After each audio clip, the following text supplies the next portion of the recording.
الله وبركاته. بسم الله الرحمن الرحيم. نحمده ونصلي على رسوله الكريم. أما بعد، فأعوذ بالله من الشيطان الرجيم. بسم الله الرحمن الرحيم. ظهر الفساد في البر والبحر بما كسبت أيدي الناس. صدق الله العلي العظيم. সবাই দুরূদ শরীফ পড়ি। আল্লাহুম্মা সাল্লি আলা সাইয়্যিদিনা ওয়া শাফিঈনা ওয়া হাবিবিনা ওয়া মাওলানা মুহাম্মদ সাল্লাল্লাহু আলাইহি ওয়া আলা আলিহি ওয়া আসহাবিহি ওয়া বারাক ওয়া সাল্লাম। আজকের এই সমাবেশ কি উদ্দেশ্যে, ইতিমধ্যে আমরা গুরুত্বপূর্ণ ব্যক্তিদের গুরুত্বপূর্ণ আলোচনার মাধ্যমে আমরা মেসেজ পেয়েছি। সামনে বাংলাদেশকে এই লক্ষ্যে আমরা গঠন করার দায়িত্ব পালন করব ইনশাআল্লাহ। সংস্কার, বিচার ও পিআর পদ্ধতিতে জাতীয় নির্বাচন আয়োজনের দাবিতে এবং দেশ ও ইসলাম বিরোধী সকল ষড়যন্ত্র ও চক্রান্তের প্রতিবাদে আয়োজিত ইসলামী আন্দোলন বাংলাদেশে আজকের এই মহাসমাবেশে উপস্থিত বিভিন্ন রাজনৈতিক দলের নেতৃবৃন্দ, ওলামায়ে কেরাম, সাংবাদিক বন্ধুগণ, শিক্ষাবিদ, বুদ্ধিজীবী ও প্রিয় দেশবাসী, সবাইকে আন্তরিক শুভেচ্ছা ও কৃতজ্ঞতা জানাচ্ছি। শুরুতেই জুলাই অভ্যুত্থানে জীবন উৎসর্গকারী বীর যোদ্ধাদের স্মরণ করছি। তাদের শোকাহত পরিবার পরিজনের প্রতি সমবেদনা জ্ঞাপন করছি। আহত ও ক্ষতিগ্রস্ত সকলের প্রতি সম্মান ও কৃতজ্ঞতা জানাচ্ছি। 1957 সাল থেকে শুরু করে 1947 ও 1971 সকল যোদ্ধাদের প্রতি শ্রদ্ধা ও সম্মান প্রদর্শন করছি। ভাইরা আমার, দুর্নীতি, দুঃশাসন মুক্ত, সমৃদ্ধ ও উন্নত রাষ্ট্র নির্মাণের জন্যে এ দেশের মানুষ শত শত বছর ধরে আত্মত্যাগ করে যাচ্ছে। সুশাসন প্রতিষ্ঠার জন্যে রক্তের নজরানা পেশ করে যাচ্ছে। তারই ধারাবাহিকতায় 24 জুলাই, আগস্টে ও আরেকটি গণ অভ্যুত্থান হয়েছে। আমাদের অতীতের আত্মত্যাগ বিফলে গেছে ভুল নীতি এবং অসুস্থ রাজনীতির কারণে। সুতরাং জুলাই অভ্যুত্থানকেও আমরা অতীতের মতো ব্যর্থ হতে দিতে পারি না। আবু সাঈদ ও মুগ্ধরা আমাদের স্মৃতিতে অম্লান হয়ে আছে। আহতরা এখনো ক্ষত বয়ে বেড়াচ্ছে। তাই প্রয়োজনীয় রাষ্ট্র সংস্কার এখনই করতে হবে। পতিত স্বৈরতন্ত্রের সাথে জড়িতদের বিচার করতে হবে। আরেকটা কথা স্পষ্ট ভাষায় বলে দিতে চাই, পিআর পদ্ধতিতে নির্বাচন আয়োজন করার কোনো বিকল্প নাই। আজকের এই জনসমুদ্র পিআর পদ্ধতি নির্বাচনের পক্ষের জনসমুদ্র। সংগ্রামী দেশবাসী, 1972 সালে রচিত সংবিধান ছিল দেশের মানুষের বোধবিশ্বাস ও গণ আকাঙ্ক্ষার বিরোধী। সেই সংবিধান রচয়িতাদের স্বাধীন বাংলাদেশের সংবিধান রচনা করার ম্যান্ডেটই ছিল না। তারা ভিন দেশের সংবিধান অনুসরণ করেছিলেন, ফলে যা হওয়ার তাই হয়েছে। কোনো ক্ষেত্রেই কাঙ্ক্ষিত সমৃদ্ধ ও উন্নতি হয় নাই। রাজনৈতিক সংস্কৃতি কলুষিত হয়েছে। সবচেয়ে ভয়াবহ ব্যাপার হলো সংবিধান মেনেই স্বৈরাচার তৈরি হয়েছে। এজন্যই আমরা সংস্কারের প্রশ্নে অটল, অবিচল ও আপোষহীন অবস্থান নিয়েছি। ভাইরা আমার, জুলাই অভ্যুত্থানের প্রধান লক্ষ্য ছিল দেশকে স্বৈরাচারের হাত থেকে রক্ষা করা, 54 বছরের জমা হওয়া জঞ্জাল দূর করা। অভ্যুত্থানের পরে সংস্কার কমিশন গঠন করা হয়েছে। আমরা মতামত দিয়েছি। এখন সংস্কার নিয়ে দ্বিতীয় দফা আলোচনা চলছে। আমরা লক্ষ্য করছি মৌলিক সংস্কারে কেউ কেউ গড়িমসি করছেন। এটা জুলাইয়ের সাথে বিশ্বাসঘাতকতা। স্বৈরাচার তৈরির রাস্তা খোলা রাখা যাবে না। সংস্কার না করে নির্বাচন আয়োজন করে দেশকে আবারও আগের অবস্থায় নিয়ে যাওয়া যাবে না। রাষ্ট্রের মূলনীতি সহ সংসদের উভয় কক্ষে পিআর পদ্ধতি নির্বাচনের মতো বিষয় ঐক্যমত্য না হলে গণভোটের আয়োজন করতে হবে। ভাইয়েরা আমার, পতিত ফ্যাসিস্ট জুলুমের রাষ্ট্র তৈরি করেছিল, হাজার হাজার মানুষকে গুম ও খুন করেছে, বিলিয়ন বিলিয়ন টাকা দেশ থেকে চুরি করে নিয়ে গেছে, লাখো মানুষকে কারাবন্দী করেছে, চাঁদাবাজি করে মানুষের জীবনকে অতিষ্ঠ করেছে, আর 24 জুলাই তো প্রকাশ্যে গণহত্যা করেছে। ফলে তাদের কোনো ক্ষমা নাই। যারা সরাসরি ফৌজদারি অপরাধের সাথে জড়িত ছিল তাদের বিচার করতে হবে। যারা অপরাধের সহায়তা করেছে তাদেরও বিচার করতে হবে। বিচারের ক্ষেত্রে কিছুটা অগ্রগতি হলেও পতিত সরকারের অধিকাংশ মন্ত্রী, এমপি এবং নেতারা এখনো জেলের বাইরে। অনেকেই দেশের বাইরে থেকে উস্কানি দিয়ে যাচ্ছে। আজকের এই মহাসমাবেশ থেকে ঘোষণা করছি, অবিলম্বে ফ্যাসিবাদীর সাথে জড়িত সকলকে শাস্তির আওতায় আনতে হবে।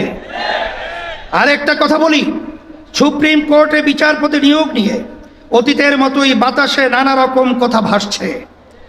আমরা আমাদের চোখ কান খোলা রেখেছি। যোগ্যদের বাদ দিয়ে যদি তথাকথিত শপথবদ্ধ রাজনীতিবিদদের নিয়োগ দেওয়া হয়, তা কারোই বা কারো জন্যই সুকুমার হবে না। প্রিয় দেশবাসী, দেশের সকল মানুষের ভোটের দাম সমান। কারো ভোট যাতে অবমূল্যায়ন না হয় সেই ব্যবস্থা করতে হবে। তাই আগামী নির্বাচনে সংসদের উভয় কক্ষে অবশ্যই পিআর পদ্ধতিতে নির্বাচন দিতে হবে। যে যা যত শতাংশ ভোট পাবে সংসদে তাদের সেই অনুপাতি হারে আসন থাকবে। এই পদ্ধতিতে রাষ্ট্র পরিচালনায় সকলের মতের প্রতিফলন ঘটবে। কোনো দল জালেম হওয়ার সুযোগ পাবে না। এটা জিনজির দাবি, এটা এখন জনগণের দাবি, দেশের অধিকাংশ রাজনৈতিক দলের দাবি, সকল ধর্মের মানুষের দাবি। আজকের এই মঞ্চ এটা আবারও প্রমাণ করেছে। ভাইয়েরা আমার, আমরা বারবার রক্ত দিয়েছি কিন্তু সফলতা পাই নাই। কারণ আমরা প্রতিবারই নেতা ও নীতি বাছাই করতে ভুল করেছি। আমরা 54 বছরে অনেক দলকে দেশ শাসন করতে দেখেছি, কিন্তু ইসলামকে এখনো ক্ষমতায় নিতে পারি নাই। এবার ইসলামপন্থীদের ঐক্যের ব্যাপারে গণপ্রত্যাশা তৈরি হয়েছে। আমি শুরু থেকে ইসলামপন্থী সকল ভোট এক বাক্সে আনার কথা বলে আসছি। আগামী নির্বাচনে শুধু ইসলাম দলই নয়, ইসলামী দলই শুধু নয়, বরং দেশপ্রেমিক আরও অনেক রাজনৈতিক দলও এক বাক্সে নীতিতে আসতে পারে ইনশাআল্লাহ। যদি আমরা একত্রে নির্বাচন করতে পারি, যদি কার্যকর ঐক্য গড়ে তুলতে পারি, তাহলে বাংলাদেশে ইসলামপন্থীরাই হবে প্রধান রাজনৈতিক শক্তি। রাষ্ট্র পরিচালনার দায়িত্ব আমাদের হাতেই আসবে ইনশাআল্লাহ। প্রিয় দেশবাসী, অন্তর্বর্তীকালীন সরকার জুলাই অভ্যুত্থানের ফসল। এত জনসমর্থন নিয়ে আর কোনো সরকার দায়িত্ব গ্রহণ করে নাই। আমরা নিঃস্বার্থভাবে এই সরকারের পাশে দাঁড়িয়েছি।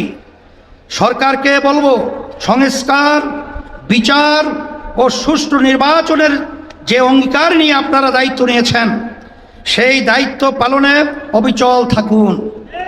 কারো দ্বারা প্রভাবিত হয়ে লক্ষ্য থেকে বিচ্যুত হবেন না।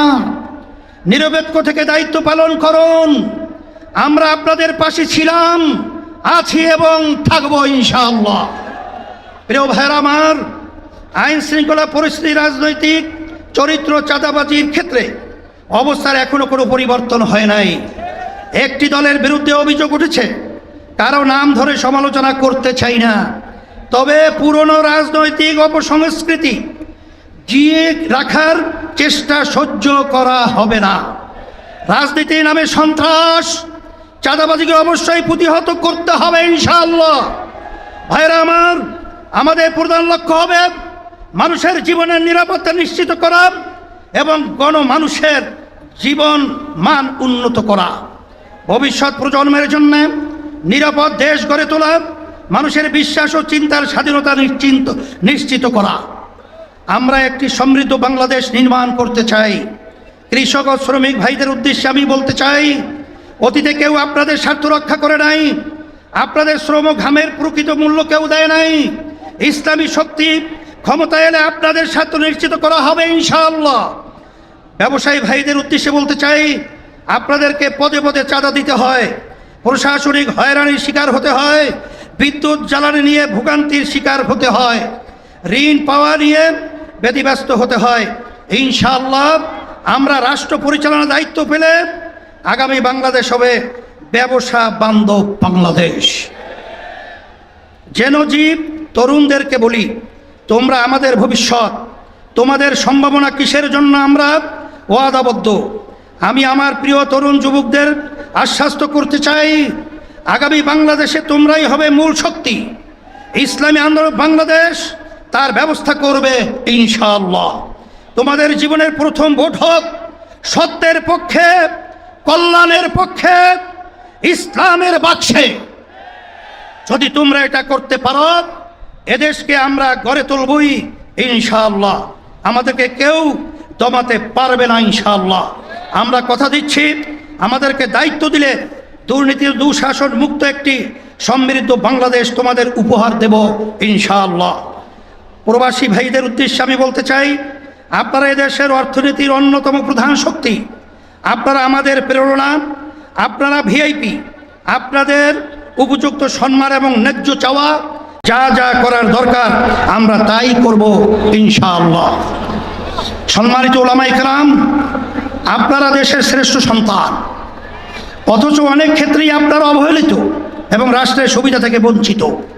আগামী নির্বাচনে আমরা দেশ পরিচালনার দায়িত্ব পেলে ওলামায়ে কেরামদের প্রাপ্য সম্মান ও মর্যাদা নিশ্চিত করব ইনশাআল্লাহ। নৃগোষ্ঠী এবং মুসলমান সকলে মিলেই আমরা বাংলাদেশি।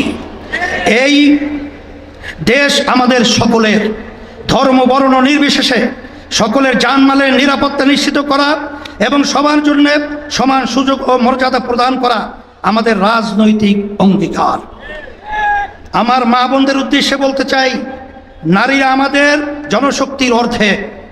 দেশ গঠনে নারীদের ভূমিকা খুবই গুরুত্বপূর্ণ। ইসলামী আন্দোলন বাংলাদেশ নারীর স্বাধীনতা, সম্মান ও অধিকার নিশ্চিত করতে চায়। আমরা নারীর প্রতি কোনো প্রকার সহিংসতা বরদাস্ত করব না, নারীকে পণ্য বানাতে দিব না।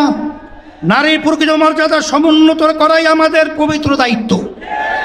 ভাইয়ের আমার, এ মহাসমাবেশ থেকে আমরা ফিলিস্তিনি জনতার প্রতি সমর্থন ঘোষণা করছি।